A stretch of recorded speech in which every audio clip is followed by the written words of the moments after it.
नमस्कार दोस्तों, एक बार फिर से आपका स्वागत है आपके अपने YouTube channel JTS GS world में। आज की क्लास में मैं पटवारी में जो नया सेशन जोड़ा गया है उस प्रबंधन की बात करने आया हूं। तो सबसे पहले आज मैं प्रबंधन या प्रबंध की इंट्रो कराऊंगा आपसे कि प्रबंधन होता क्या है, प्रबंध होता क्या है, व्हाट इज द मैनेजमेंट। उस मैनेजमेंट पर मैं आपको इस सब्जेक्ट पर विषय पर चर्चा करूंगा। तो आप सभी लोगों का यहां पर स्वागत है। चलिए चलते हैं हम कि प्रबंध होता क्या है। तो प्रबंध की मैं बात करूं, एक मैनेजमेंट है। आपको पहले मोरली समझाऊंगा चीजों को। एक मैनेजमेंट होता है और एक मैनेजमेंट किस तरीके से होता है, जब हम किसी प्रोग्राम को, किसी कार्यक्रम को ऑर्गेनाइज करते हैं तब हमें उसका मैनेजमेंट करना होता है। विदाउट मैनेजमेंट आपका कोई भी प्रोग्राम सक्सेस नहीं होता। मैनेजमेंट हर क्षेत्र में काम कर रहा है। पटवारी जैसी परीक्षा में, एमपी पटवारी की परीक्षा में इस सब्जेक्ट को रखने का कारण क्या है भाई? गवर्नमेंट क्या करती है, आपके योजनाओं को लागू करानी चाहती है और योजनाओं को जब भेजा जाता है तो सरकारी कर्मचारी, पटवारी हुए, सेक्रेटरी हुए, सरपंच हुए, उनको इन योजनाओं को लागू करना है और उन योजनाओं को लागू करने के लिए उनका मैनेजमेंट अति आवश्यक है। मूल रूप से उनका मैनेजमेंट ही करना ही प्रबंधन है। इसीलिए इस पार्ट को सरकारी सुविधाओं में, सरकारी जो है आपकी नौकरियों में जोड़ा गया है। तो इसमें क्या होता है भाई, मैनेजमेंट की मैं यदि बात करूं तो मैनेजमेंट में कुछ चरण होंगे, उसके कुछ अंग होंगे। उन अंगों के बिना मैनेजमेंट कुछ नहीं होगा। साधारण तौर पर मैं आपको बता दूं कि एक कार्यक्रम को जब हम करने का प्रयास करते हैं तो उसको मैनेज करने के लिए सबसे पहले उस कार्यक्रम में पूंजी लगाई जाती है, जिसे हम क्या कहते हैं भाई, निवेश करना। इसके अलावा उसमें हमको क्या क्या चाहिए, उन सारी चीजों पर हम चर्चा करेंगे। तो आइए हम देखते हैं। यहां पर आपको मैं बात कर रहा था, यहां पर मैं आपको एक बात बता दूं कि प्रबंधन में आपको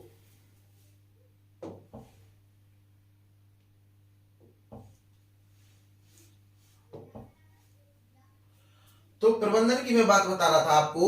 तो प्रबंधन में आपको यह बताना चाहता हूं कि भाई आपके निर्धारित लक्ष्यों की प्राप्ति करने के लिए आपके लिए नियोजन, संगठन, समन्वय, निर्देशन, नियंत्रण, अभिप्रेरण और नीति का निर्धारण, इन चीजों की पूर्णतः आवश्यकता है।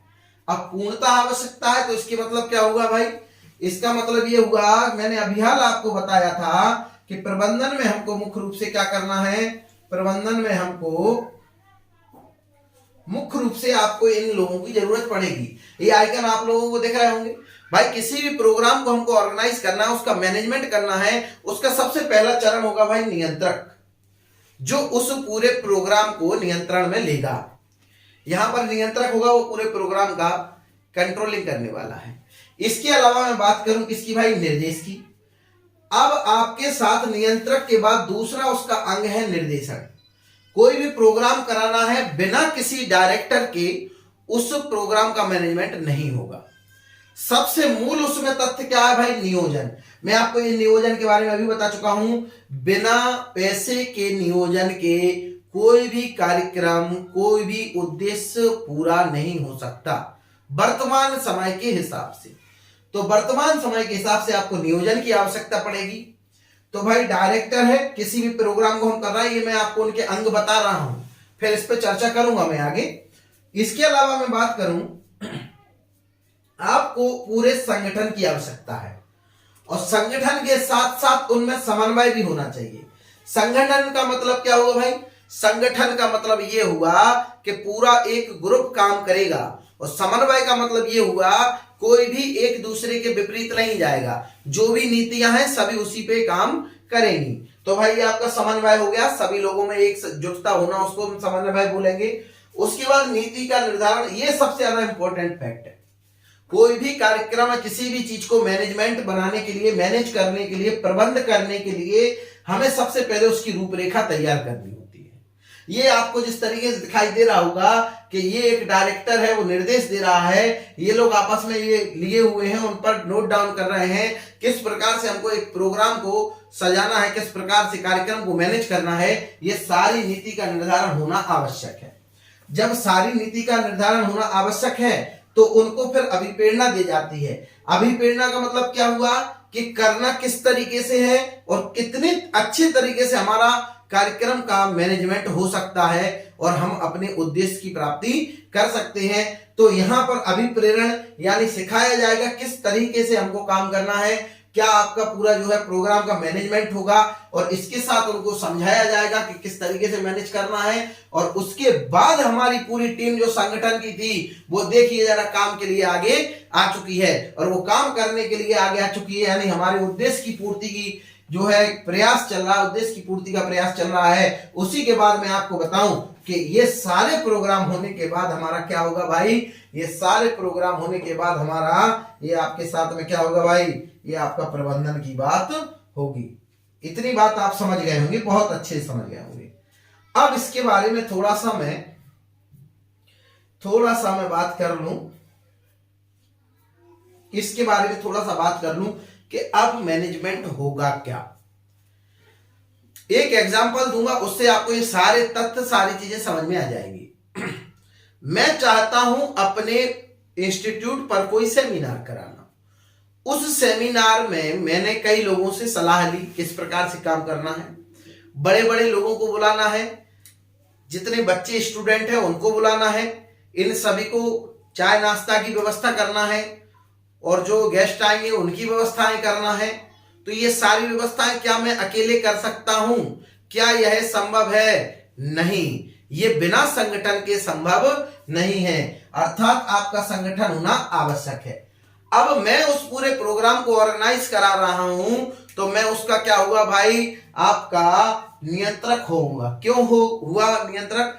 क्योंकि मैं स्वयं उसको डायरेक्ट नहीं करूंगा, मैंने एक व्यक्ति को डायरेक्टर बना दिया है। इस पूरे प्रोग्राम की जिम्मेदारी आपके ऊपर है। मैं सभी को कंट्रोल में रखूंगा, कोई भी व्यक्ति आपसे बगावत नहीं कर सकता, कोई भी व्यक्ति उस काम को मना नहीं करेगा, वो सब मेरे हाथ में है। आपको सिर्फ और सिर्फ क्या करना है भाई, निर्देश करना है, और वो लोग आपके अकॉर्डिंग काम करेंगे। तो पहले नियंत्रक, फिर निर्देशक आ जाएगा जो क्या देगा भाई, निर्देश देगा। फिर इंपॉर्टेंट बात ये खड़ी होती है कि भाई किसी भी प्रोग्राम को कराने के लिए उसमें बजट तय किया जाएगा कि भाई कितना रुपया खर्च होगा। तो वो एस्टीमेट लगाया जाएगा नीति निर्धारण के तहत कि भाई क्या क्या होना है, उसको क्रम क्या होगा। वो आएंगे तो उनका स्वागत करेंगे, तो एक स्वागत कमेटी होगी। ऐसे हम पूरे संगठन की आवश्यकता होगी, एक एक एक एक करके हम उसकी कमेटी में बांटेंगे, तब हमारा कोई प्रोग्राम सफल होगा। और मुख्य बात यह है कि कोई भी चीज का मैनेजमेंट आप यदि तैयारी करते हैं, आप यदि एग्जाम को क्वालिफाइड करना चाहते हैं, तो सबसे पहले आपको भी अपनी तैयारी के लिए टाइम का मैनेजमेंट होना जरूरी है। जब तक टाइम का मैनेजमेंट नहीं होगा तब तक आपकी सफलता असंभव होती है। तो यहां मैं आपको कार्यक्रम का एक एग्जांपल देके बता रहा हूं। तो भाई हमने नियोजन कर दिया, भाई इतने रुपए का बजट बनेगा, इतना खर्च करना है। इसके बाद पूरा संगठन आवश्यक है, मैंने बताया है। अकेला एक व्यक्ति उस प्रोग्राम को नहीं करवा पाएगा, आपको एक संगठन की जरूरत होगी। और उसके साथ साथ उसमें भी एक बात है भाई, 8-10 लोगों का संगठन हो गया काम करने को, लेकिन 2-4 लोग उसमें से ऐसे हैं जो अपनी काम चोरी कर रहे हैं, यानी वो काम करना नहीं चाहते। तो उसके लिए भी कुछ ऐसी चीजें अप्लाई करी जाएंगी जिससे कि वो अपना काम करना शुरू कर दें, अर्थात एक दूसरे से समन्वय रखें, तभी आपका काम होगा। इसके बाद की बात करूं मैं नीति का निर्धारण। सबसे प्रमुख यदि मैनेजमेंट में कोई चीज है तो वो है नीति का निर्धारण। यदि आप नीति का निर्धारण नहीं करेंगे तो वो प्रोग्राम का मैनेजमेंट नहीं हो पाएगा। इसके बाद यदि मैं बात करूं पूरा अभिप्रेरण, यानी कि हमको किस तरीके से उसको मैनेज करके कब उसको लास्ट एंडिंग पॉइंट तक लेके आना है, फिर एंडिंग पॉइंट पे हमको अपना उद्देश्य मिल जाएगा जब हमारा कार्यक्रम सफल हो जाएगा। तो ये आपको मैंने पूरा एक प्रबंधन से इंट्रो कराया कि क्या आपका प्रबंधन होता क्या है, कौन कौन से तथ्य इसमें शामिल हैं। अब आपको ये स्लाइडों में ये तथ्य याद हो चुके होंगे, नियंत्रक, निर्देशक, नियोजन, संगठन, समन्वय, नीति का निर्धारण, अभिप्रेरण और उद्देश्य। मुख्य आपका है उद्देश्य की प्राप्ति। चलिए अब हम उस बात पे आते हैं कि प्रबंधन का सामान्य यदि अर्थ है, ये आपकी भाई रविशंकर तिवारी राइटर है, उनकी बुक है जिस पर मैं आपसे चर्चा कर रहा हूं। तो यहां पर आपको देखने को मिलेगा कि यहां पर मैं बता दूं आपको कि यहां पर प्रबंधन का मतलब होता है व्यवस्था करना। व्यवसायिक जगत में इसका विशेष अर्थ लिया जाता है। जब व्यवसायिक जगत होता है व्यापार, उसमें इसका विशेष अर्थ लिया जाता है। लेकिन नॉर्मली यदि हम बात करें तो किन्हीं व्यक्तियों से दूसरे व्यक्तियों से काम कराने की जो टेक्निक होगी हमारी, उसे हम क्या कहेंगे भाई, प्रबंधन कहेंगे। और व्यापक अर्थ की बात करेंगे तो यहां पर मैं आपको बता दूं कि भाई किसी भी व्यक्ति से काम कराना प्रबंधन एक कला या विज्ञान है जो निर्धारित लक्ष्यों की प्राप्ति के लिए, मैंने बार बार बोला, अभी आपको स्लाइड में बताया, उद्देश्य महत्वपूर्ण है। तो लक्ष्य की प्राप्ति करना है और लक्ष्य की प्राप्ति करने के लिए विभिन्न प्रयत्नों को करेंगे हम। और उसी दृष्टि से क्या क्या होना जरूरी है भाई, ये भी मैं आपको बता चुका हूं। नियोजन, संगठन, समन्वय, निर्देशन, नियंत्रण और अभिप्रेरण और नीति का निर्धारण। ये आपके मैंने इन पर बहुत विशेष चर्चा कर ली कि ये तत्व बिना कोई भी प्रबंध नहीं होगा। ये उसके अवयव होंगे, मुख्य अंग होंगे। इसके बाद फिर मैं बात करूं कि प्रबंध उन नीतियों को लागू करना है प्रशासन द्वारा निर्धारित की जाती हैं। मुख्य रूप से अभी मैंने बताया कि भाई हमारे सिलेबस में इसको क्यों रखा गया है कि अब जो योजनाएं प्रशासन के द्वारा आएंगी उनको प्रबंध करके, मैनेज करके उनको लागू करना है। तो यहां पर मैं आपको बता दूं कि प्रबंध उन नीतियों को लागू करना है जो प्रशासन द्वारा आपकी निर्धारित की जाती हैं। प्रबंध की विचारधारा का इतना विकास हो चुका है कि इसकी एक परिभाषा सीमा में बांधना उचित नहीं होगा। कई आपके वैज्ञानिक हैं जिन्होंने परिभाषाएं दी हैं, उन परिभाषाओं पे मैं थोड़ी सी चर्चा और करूंगा। पहली परिभाषा है आपकी हेराल्ड कुंच एवं हीजवेरिक के अनुसार। तो हेराल्ड कुंच और आपके हीजवेरिक कहते क्या है भाई, वो ये कहते हैं कि हमको एक ऐसे पर्यावरण या ऐसे वातावरण का निर्माण करना है और उसको बनाए रखना है। ऐसे वातावरण का निर्माण करना है और उसको बनाए रखना है जिस से प्रक्रिया से आपके लोग समूह में कार्य करें और आपने चुनिंदा लक्ष्यों को कुशलता से प्राप्त करें। हमको ऐसा वातावरण तैयार करना है। इसका मतलब क्या हुआ, इसका मतलब ये हुआ, हेराल्ड कुंच ये कह रहे हैं कि भाई आपका मैनेजमेंट इस तरीके से होना चाहिए, जो लोग काम करना नहीं भी चाहते आप ऐसा वातावरण बनाओ वो काम करना शुरू कर दें। फॉर एग्जाम्पल भाई आपके पास 4 एम्प्लॉई हैं, उनमें से एक एम्प्लॉय की ये समस्या है कि वो शाम तक काम नहीं कर पा रहा है, वह काफी दूर से आता है, उसको आने जाने का समय लगेगा और उसका यदि उसको 5 बजे वो उसको फ्री नहीं किया गया तो वह अपने घर पे नहीं पहुंच पाएगा, उसकी बस निकल जाएगी, तो वो काम करने में असमर्थ है। लेकिन उस वातावरण को हम कैसे बनाएंगे, हम उसकी समस्या को सॉल्व कर देंगे कि भाई जैसे ही हमारे उद्देश्य प्राप्त हो जाएंगे, हमारा लक्ष्य कंप्लीट हो जाएगा, कार्यक्रम कंप्लीट हो जाएगा, आपको आपके घर तक हमारी गाड़ी छोड़ने जाएगी। अब उस वातावरण से वो आपका काम मन लगा के करेगा क्योंकि उसको घर जाने की चिंता नहीं है, उसको पता है आपकी गाड़ी घर पे जाएगी भाई। तो इस तरीके से हमने ऐसा पर्यावरण बनाया और उसको बनाए रखा है जिससे कि कई लोग लक्ष्यों को कुशलतापूर्वक प्राप्त कर सकें। तो ये आपकी हो गई किसकी भाई, हेराल्ड कुंच की परिभाषा हो गई। और हीजबेरिक की, रॉबर्ट एल ट्रिवेली क्या कहते हैं, इन्होंने वही अवयवों को अपनी परिभाषा में डाला है। देख सकते हैं प्रबंध को परिभाषित किया गया है कि यह संगठन के परिचालन के नियोजन, तो संगठन के परिचालन यानी संगठन आ गया, नियोजन और संगठन और नियंत्रण। तो नियोजन, संगठन और नियंत्रण की वो प्रक्रिया है जो उद्देश्य को प्रभावी तथा कुशलता से पूरा करने के लिए मानव एवं भौतिक संसाधनों के समन्वय के लिए की जाती है। अब मानव का भौतिक संसाधन से संबंध कैसा भाई, हमारे पास कुछ मशीनें आई हैं और उन मशीनों को हम चलाना नहीं जानते। अब व्यक्ति है लेकिन भौतिक संसाधन का यूज करना नहीं जानता, तो उसके लिए भाई समझाया जाएगा कि किस तरीके से आपको उसका यूज करना है। क्या समझाया जाएगा उसको भाई कि किस तरीके से आपको क्या करना है, उसका यूज करना है। तो मतलब क्या हुआ भाई कि इसके परिचालन, नियोजन, संगठन और नियंत्रण की वह प्रक्रिया है जो उद्देश्यों को प्रभावी एवं कुशलतापूर्वक पूरा करने के लिए मानव और भौतिक संसाधनों में समन्वय के लिए की जाती है। तो मानव और भौतिक संसाधन का जो है समन्वय हो जाए, इसके लिए हम उसके लिए क्या करते हैं भाई, प्रबंधन की व्यवस्था करते हैं। जैसे कि फॉर एग्जांपल आपको बता दूं, थोड़ा एग्जांपल से समझना होगा। पहले जब चुनाव हुए थे तब ईवीएम मशीन आई थी, उसका प्रयोग नहीं कर पाते थे, तो कई जो है गवर्नमेंट कर्मचारी गांव गांव जाके आपको क्या बताते थे कि इस वोटिंग मशीन को किस तरीके से आपको यूज करना है। क्लियर? तो इसके बाद अगली आती है आपकी क्रीटनर के अनुसार। क्रीटनर ये कह रहे हैं कि पर्यावरण, परिवर्तनशील पर्यावरण में, यानी कि आज चीजें बदलती चली जा रही हैं, अब समय आ चुका है परिवर्तनशीलता का। तो पर्यावरण, ये आपका परिवर्तनशील पर्यावरण में और सीमित संसाधनों में हमको अपना लक्ष्य की प्राप्ति करनी है। और पर्यावरण क्या हो रहा है भाई, बदलता जा रहा है, यानी नई नई टेक्निक आती चली जा रही है और हमारे पास सीमित संसाधन है। उन्हीं से हमको इस तरीके से काम करना है कि हमारा पूरा चीज मैनेजमेंट हो गया, हम अपने लक्ष्य की प्राप्ति कर लें। ये कौन कह रहा है भाई, क्रीटनर कह रहा है। देख सकते हैं, परिवर्तनशील पर्यावरण में सीमित संसाधनों का कुशलता पूर्वक प्रयोग करते हुए संगठन एवं उद्देश्य को प्रभावी ढंग से प्राप्त करने के लिए दूसरों से मिलकर, ये इंपॉर्टेंट बात भाई, संगठन का बनेगा दूसरों से मिलकर और उनके माध्यम से कार्य करने की प्रक्रिया है। क्या भाई, हमारे पास परिवर्तनशील पर्यावरण है और उनके संसाधनों को कुशलता पूर्वक हमको उपयोग करना है। जो संसाधन है बिल्कुल सीमित है, उसके बाद भी हमको अपने लक्ष्य तक पहुंचना है किसी की सहायता से। ये बात हो गई। इसके बाद आ जाएंगे पीटर एफ ड्रगर। पीटर एफ ड्रगर उसकी क्या परिभाषा दे रहे हैं, प्रबंध प्रत्येक व्यवसाय का गतिशील एवं जीवनदायक तथ्य है। ये याद रखना भाई।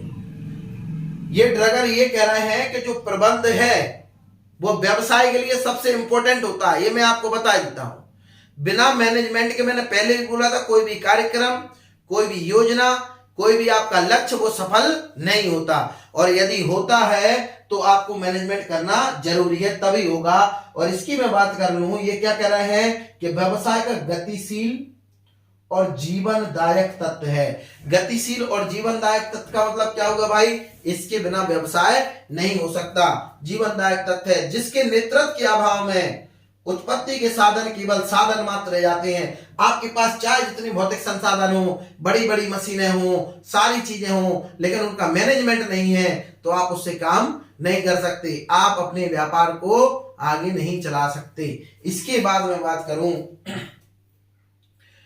FW ट्रेलर ये क्या कहते हैं, ये बहुत सरल भाषा में बोल रहा है भाई। उस परिभाषा क्या बोल रहा है कि प्रबंध यह जानने की कला है कि हमको करना क्या है और उसको करने का सबसे अच्छा सस्ता उपाय क्या है। सबसे अच्छी यदि किसी की डेफिनेशन है तो भाई टेलर की है कि सबसे पहले तो मैनेजमेंट ने हमको ये तय करना होता है कि हमारा उद्देश्य क्या, हमको करना क्या है, और उसको करना है तो उसके सबसे उत्तम और सरल तरीका क्या है। ये कौन कह रहा है भाई, आपके ट्रेलर कह रहे हैं। कौन कह रहे हैं भाई, आपके टेलर कह रहे हैं। तो इतनी बात आपको समझ में आ गई होगी। उम्मीद करता हूं ये डेफिनेशंस आपको समझ में आ गई होगी। बुक आप प्रेफर कर सकते हैं, रविशंकर तिवारी की बुक है भाई। चलिए इसके बाद कुछ अन्य परिभाषाएं, उन पे और बात हो जाए। तो यहां पर मैं आपको बात कर लूं, ठीक है, यहां पर आपको कुछ और बात कर लूं। जॉर्ज आर टेरी क्या कह रहे हैं, ये कुछ और परिभाषाएं और इनमें भी वही तत्वों को समाहित किया गया है। तत्व बिल्कुल मत भूलना, एक बार फिर से बता दूंगा अभी। तो यहां पर जॉर्ज आर टेरी क्या कहते हैं, प्रबंध एक विशिष्ट प्रक्रिया जिसमें नियोजन यानी कि मनी, पैसा इन्वेस्टमेंट, संगठन यानी कि ग्रुप, क्रियान्वयन तथा नियंत्रण, नियंत्रक अभी बताया मैंने आपको, इन सब का समावेश किया जाता है। और जो व्यक्तियों एवं साधन के उपयोग के द्वारा उद्देश्यों के निर्धारण और उनके निष्पादन के लिए सम्मिलित होता है। मतलब क्या हुआ कि हमें उद्देश्य का निर्धारण करना है कि हमको करना क्या है, और उसका निष्पादन करना है कि हमको उसको कैसे प्राप्त करना है। इसके बाद अगला आता है हेनरी फेयोल। तो प्रबंध का आशय उसका पूर्वानुमान लगाना है, क्या नियोजन करना है और संगठन की व्यवस्था करना है और निर्देश देना है, समन्वय करना है, नियंत्रण करना है। ये सारे तथ्य इन्होंने अपनी डेफिनेशन में रख दिए, जो तथ्य मैं आपको अभी याद करा चुका हूं।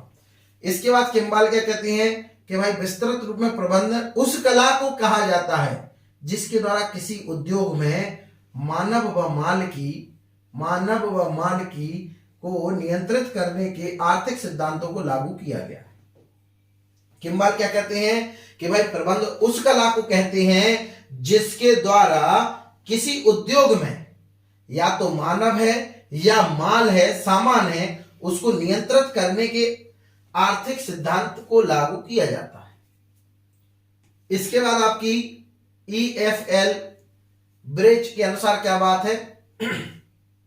प्रबंध एक सामाजिक प्रक्रिया है। क्या है भाई? प्रबंध एक सामाजिक प्रक्रिया है जिसमें एक उपक्रम की क्रियाओं के प्रभावी नियोजन, नियमन, उत्तरदायित्व सन्निहित होते हैं। अब उसमें क्या क्या बताया उन्होंने? क्रियान्वित करने के लिए प्रयोजन में उपयुक्त कुछ कार्यविधि हैं। तो यहां पर योजना को क्रियान्वित या कार्यान्वित करने के लिए उपयुक्त कार्यविधि को स्थापित करना या अपनाना। मुख्य रूप से क्या करना है? जो आपकी उपयुक्त कार्यविधि हैं उनको अपनाना है। किस लिए भाई? किसी भी योजना को कार्यान्वित करने के लिए, ठीक है ना। इसके बाद मैं बात कर लूं, उपक्रम के कार्यों का निष्पादन करने के लिए व्यक्तियों का एक पथ प्रदर्शन, एकीकरण और समन्वय, अभिप्रेरण, पर्यवेक्षण करना। मुख्य रूप से क्या करना है भाई? व्यक्तियों का पथ प्रदर्शन करना है, किस तरीके से आपको मैनेजमेंट करना है, उसका प्रदर्शन, एकीकरण, समन्वय और अभिप्रेरण और पर्यवेक्षण करना। इसके बाद एक और आपकी डेफिनेशन आएगी, ये लॉरेंस ए एप्पल की, प्रबंध मनुष्यों का विकास है ना कि वस्तुओं का निर्देशन। यह एक कार्मिक प्रशासन है। तो मुख्य रूप से वस्तुओं पे हम मैनेजमेंट नहीं करते, मैनेजमेंट हम व्यक्तियों पे करते हैं, मनुष्यों पे मैनेजमेंट करते हैं। प्रबंध एक वैज्ञानिक प्रक्रिया है जो पूर्व निर्धारित लक्ष्यों को, ये मैं बता चुका हूं, पहले से हमने निर्धारित लक्ष्य कर लिया है कि हमको करना क्या है, उसको प्राप्त करने के उद्देश्य से विभिन्न मानवीय प्रयासों का नियोजन, संगठन, समन्वय और निर्देशित करने, अभिप्रेरित करने व नियंत्रित करने की के लिए अपनाई जाती है। और मैं आपको बता चुका हूं, इतनी बार मैंने ये स्लाइडें चलाई हैं और आपको उस प्रत्येक डेफिनेशन में ये बातें जरूर आई हैं। नियंत्रक, निर्देशक, नियोजन। भाई नियंत्रक काम को कंट्रोल करेगा, निर्देशक उसको चलाएगा, भाई काम को डायरेक्ट करेगा, नियोजन पहले अनिवार्य है, बिना नियोजन के कोई प्रोग्राम नहीं हो पाएगा भाई। इसके बाद अगली बात मैं करूं तो आप देख सकते हैं संगठन, उसमें संगठन की आवश्यकता है, समन्वय मूल रूप से होना ही है और नीति का निर्धारण अनिवार्य है। जब हम ऐसा कर लेंगे तो अभिप्रेरण करेंगे लोगों को, काम हमको करना है, उस काम को करने के बाद हमारा जो उद्देश्य प्राप्त होगा उसी को हमने क्या बोला है, आगे चल के प्रबंध बोला है। तो इस प्रकार से आज मैंने आपको प्रबंध के बारे में काफी डेफिनेशन दे दी और प्रबंध होता क्या है इसका इंट्रो मैंने दिया। और याद रखना भाई, पढ़ाई करते समय मुश्किलें तो काफी आती हैं, कहीं कोई बात है ही नहीं, है ना। तो थोड़ा सा इस चीज का ध्यान रखेंगे हम। तो आज की टॉपिक में हमने प्रबंध को कंप्लीट किया, प्रबंध को समझा कैसा क्या होता है। तो आगे चल के हम अगली क्लास में इसी प्रबंध को आगे बढ़ाएंगे।